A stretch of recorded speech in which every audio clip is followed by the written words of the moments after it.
You know what? You may be able to move abroad faster than you think.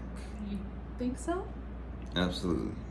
We Let- we talked about we're gonna talk about some strategies that might help you Let's talk reach about that it. goal faster. Let's talk about it.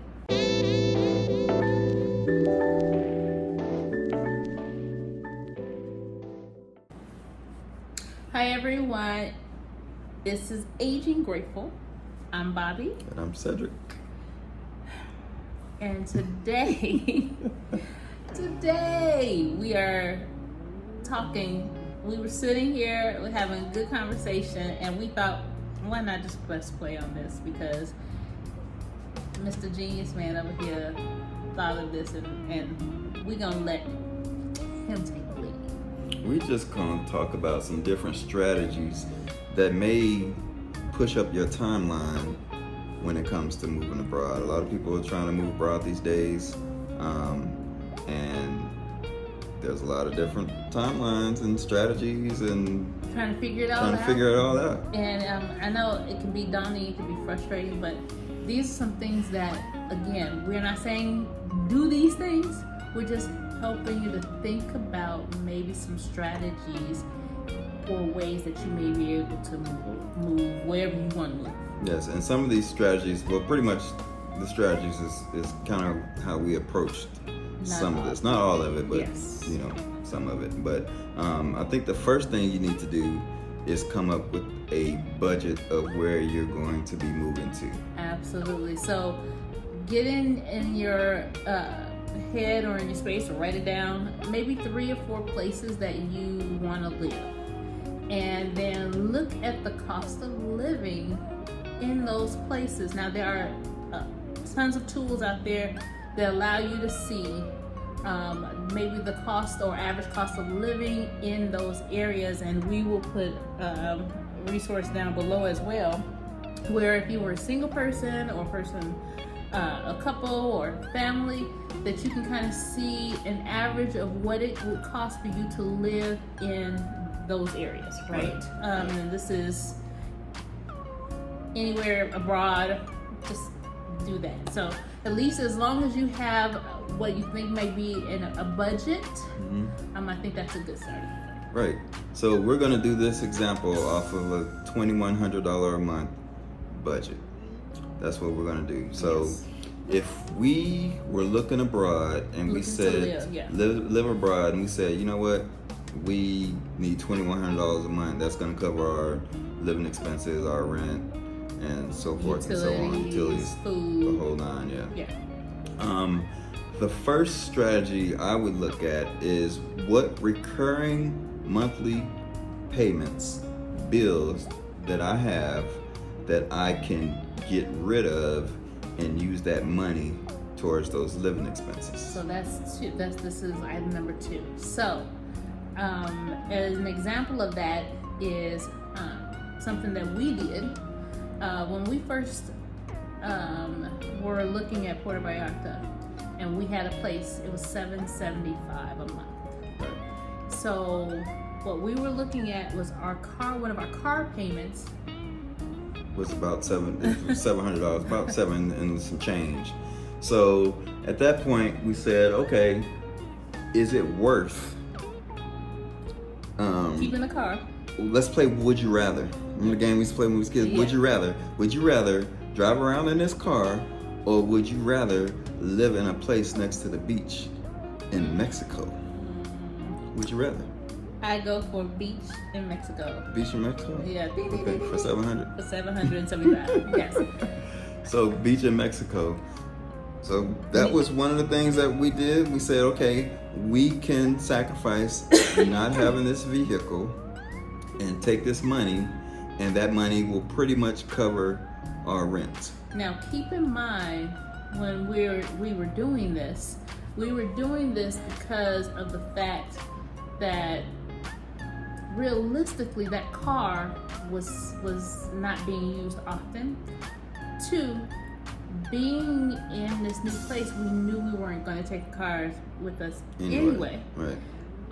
And so knowing that we sold the car, no longer a car payment, that money would be used towards that. So that was one way of doing it. In our case, we had 2 vehicles, right? So both vehicles, let's just say, would be $1,000 a month in payments, right? So one strategy you can do is if you have a high interest vehicle payment, or you have let's just say your payment's $600, $700 a month, like ours was. If you have a home, and you could do a HELOC or a line of credit or something like that, and get a way lower interest with a lower payment, then you can use that to pay that vehicle off, right? This is a strategy. And this is a strategy. Stay with me on this. Okay. So you pay that vehicle off, and then when you sell it, you put that cash in a high interest savings account.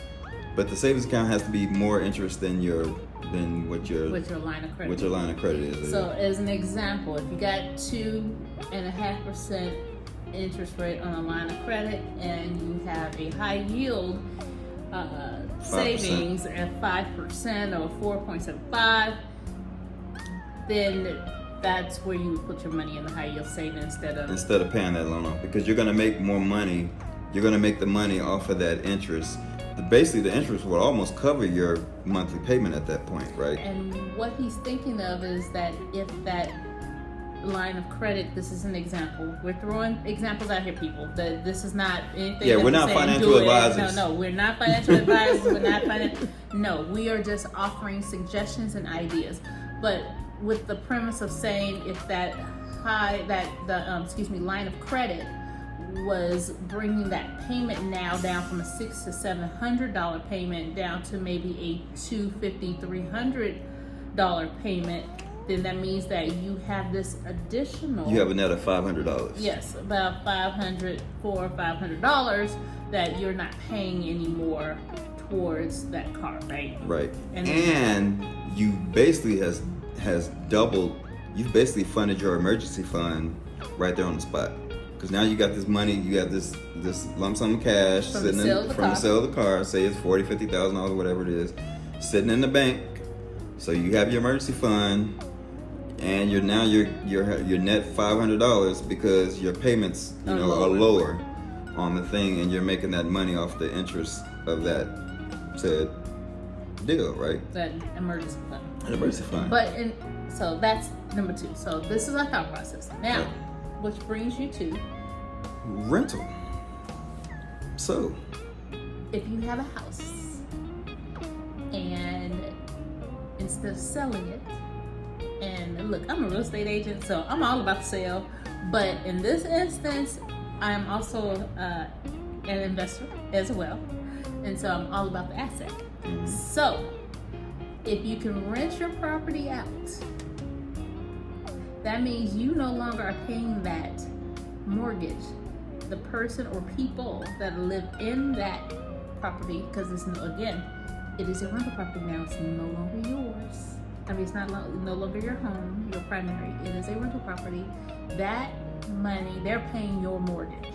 So that means that the money that you were spending on that mortgage is no longer being spent there. Right. So even if you just rented it to cover the mortgage, because a lot of people get caught up in making a profit off of the rental. Exactly. But all you need to do is free up that mortgage payment. And we're going to say the average mortgage payment is $1,500. Let's just say your mortgage payment is $1,500. So, and you rent your house for $1,500 plus, if you got a management company, a couple $100. Say, you rent it to cover those costs, right? So basically, you don't have to pay that anymore out of your pocket. The tenants are paying that mortgage and that expense. Then the money that you're gonna spend, you can use that towards your living expenses. Right. And guess what bonus you get on top of that? What? You no longer have electric bill. You no longer have a water bill, trash and sewer, gas, HOA. All of those bills can add up, right? So we did an average of $250 for electric, $150 for water, $25 for gas or whatever. You know, this is Arizona stuff, and that's being generous on the electricity Oh my for God, sure. yes. For sure. So what we did was, at that point, now you have a rental property, you have rental income, or you actually are covering those expenses for where you were, and can apply the monies that you are no longer using there towards your living expenses. Right. So did we catch everything? I think so. So we had the $500 that's coming in from the not having a car anymore, right? And then we got the $1,500 for the house that you're gonna have. You got the $250 for the electric That you're no longer paying. that you're no longer paying. You have $150 for the water, You're no longer paying. and some HOA was what, 50, 60 bucks? 60 bucks for And HOA? he's being very low on that. Yeah, Yes, 60 that's- bucks for HOA. Okay. So that brings us to $2,460, right? Correct. And we had a budget of $2,100. Correct. So that leaves us with $360 of surplus Extra. extra after we did all that. You're welcome. Again, these are suggestions. Yeah. These are thought processes. This is like I Right. said, we are just throwing some things out there, some ideas So and thoughts to out get there. you thinking, but because here's the thing, right? You're gonna have to pay debt off either way it goes. So we're not saying, forget your debt, Oh, but these absolutely not. are things that you're paying recurring regardless of your debt, right? So if you can create a better lifestyle and get to your goal of, if your goal is to move abroad, if these things can get you there, then that frees up, you're just basically taking that money from there and moving it to your lifestyle abroad, and you're still paying off your debts because that's part of your budget anyways, right? Now, here's the thing: we might step on somebody's toes. Yeah, I we might step on somebody's toes Uh-oh. right now. Oh, you find there's other ways you can. So there's other things that you might be able to cut. So think about this. You're moving somewhere. You may have to make some adjustments to some things, right? And I'm gonna use myself as an example. Y'all see in my head. Come on, y'all see it. I have locks. What I am doing, and my daughter has locks. So what I am doing is I am learning about retwisting my own hair, taking care of my own hair. Now, normally my daughter and I would spend, am I gonna say this? Somewhere about, for both of us, maybe about $200 to $240, right? Every time, every 6 weeks or so on our hair. Maybe you are spending more than that on hair care maintenance. Out somebody. I know I am stepping on somebody's Does that toes. include nails and That toes? includes since you're talking nails about and toes and makeup and all these things that you may not necessarily need or may even not desire technically when you are away, or think that something may be a better or what do you say, play, what's the game you just said? Would you rather? Would you rather? Would you rather that $600 every 2-month unit on your head? Not the unit. Okay. I'm sorry. Or would you rather just, maybe find some simplistic hairstyle for a little bit cheaper, or try and do it yourself and apply that to your living expenses elsewhere? Because believe it or not, that little $220, $240 every 6 weeks or so for us actually adds up. Yeah, and it goes a long way when It you're talking about does. moving somewhere where the cost is significantly, cheaper your money. Taco money, no. That's taco for a month. Are you playing? A month or two. But tacos. anyway, so we're just saying that there's some things to think about, some expenses that you may be cutting down on, or that you feel may not be a necessity, or that may be of cheaper cost Where are you going? where you're going. And so Right. those are things that we don't think about either, right? You might not be paying $60 no more to get your nails done. Oh, It speaking might- of $60, we didn't even calculate gas and stuff in that, for your car and stuff. No. So that Insurance. was insurance. I forgot about that. So that was another $200. So these are things that all these expenses you cut that you can move and apply towards your living expenses abroad. Absolutely. So, and the thing about it is, you know, in the U.S., we always have something that comes up, and I think we heard H&D Abroad talk about you build this emergency fund. Shout out to H&D Shout out Abroad. H&D. Follow them on YouTube. Yep. You build this emergency fund, and then this emergency happens before you move, and then your emergency fund, you got to keep rebuilding it. So something's always going to come up. So, you know, if you're saying when is a good time to move, I think somebody in their video said just set a date and do it. So this stuff for us, it happens fast. Like, these are things that you can apply. We did it in a matter of 6 months. We just basically took all these expenses, these recurring expenses, and moved them to another Our pot. budget, right. Another budget, basically another pot. Right. The biggest thing with this move abroad is you have to have a source of income. Oh my God, yes. You have to have a source of income, and I think that's one of the biggest hang-ups and frustrations for people moving abroad. And Cortez talks about it all the time on his videos. Yeah, Live and Thrive Abroad. I think I can't. We'll put his information. Yeah, down he talks about it all the as well. time. Is you have to have a plan and a source of income.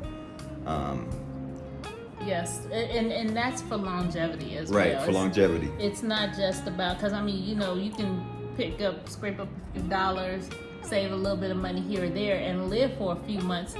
But the reality of the matter is that you do have to have some money coming in order to live. Sustain, yeah. Now, the misconception for people is that you have to have all this money, like you have to have like Elon Musk money or Bill Gates money to move abroad, and that is not the case. As a matter of fact, it's not the case, you know, to have a 6-figure income.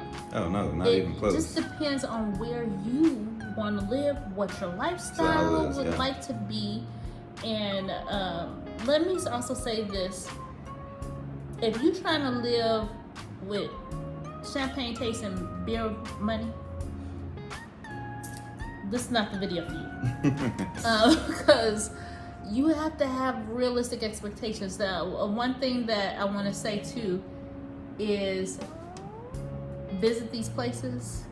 Take a look at. I mean, if you are really serious, it's go time for you to be able to at least plan a trip and see what that place looks like. Right. Scout it out and get the reality in your mind of what that place looks like. Don't take our words for it. Don't take any of, you know, amazing. We're all amazing YouTubers. All everybody amazing. Love my YouTube family. But the reality of the matter is we don't know you. Right. And we don't know what you like. And it is up to you to determine where you want to live, what type of lifestyle you like to have, and how much that is going to cost, and what you need to do to make it happen for yourself. Right. We're just giving you these suggestions and telling you you do have the ability to move abroad. It's just changing the mindset of how you're going to do it. Yeah, there's some strategies. And one last thing I would recommend is, and we hear this all the time, is to have some type of credit cards for emergencies. Try to get about $20,000, because when you go to these hospitals, they want a deposit. They definitely want a deposit. And they're not going to take all of your money. They just want a deposit to hold, and then they will bill you for whatever it is that they do. But that can also be used as an emergency to you got to get a flight back to the States, so something happens, you know, you can have that, as well as if if you can't build your liquid emergency fund how you want, that could be an option to complement that. You know, a lot of people don't like to use credit cards, and we don't like to use credit cards, but it's not to be used. It's for an emergency. It's literally for an emergency. It's not like we hungry and we need to go to McDonald's. That's an emergency. way you think about. I mean, that's the Dave Ramsey example, right? Here, this is what you think about is You use me. that for that. So, anyways, But we do recommend an emergency fund. That Right. is that right there. That's our bar. Have an emergency fund. You should have one. Yeah. We're just saying thought processes, getting ideas out here that maybe a credit card with a higher limit would be there for you as far as an emergency fund in the event something happens, right? Right. And you need to use it. Seriously, you have to get out of the country because you got hurt or evac or whatever the case may be. You have that little safety net there. yeah. So, anyways, we just want to share. We were just brainstorming. We just like to throw ideas out there and get people's just thinking about some different things and strategies, and that's Pretty much what we're about. Yeah. We want to see you guys as well as ourselves grateful, aging grateful, living our best lives, right? And if we can help in any way to provide any type of encouragement and support, that's what we're here for. Yep. That's what we're here for. Well, All right. until next time. Deuces.